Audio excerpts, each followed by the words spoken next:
मित्रांनो बघू शकता हे आहे बृहन्मुंबई महानगरपालिका अर्थातच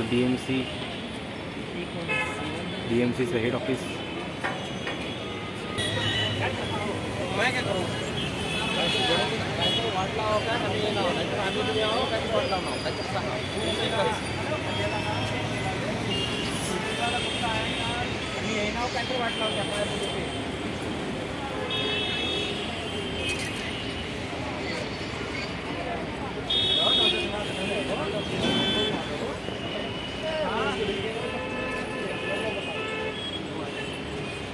ये है CSMT रेलवे स्टेशन।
मित्रांनो बघू शकता हे आहे आपल्या देशातली सर्वात श्रीमंत महानगरपालिका बृहन्मुंबई महानगरपालिका, जी मराठी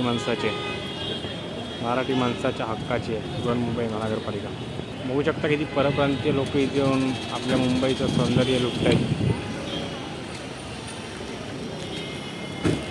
मुंबई मराठी माणसाची होती आहे आणि यापुढेही राहणार। परप्रांतीय बघा किती मजा करतात इकडे येऊन, जसे आलात तसेच परत जा तुमच्या इकडे परप्रांतीय सगळे। हा बघा डबल डेकर बसेस।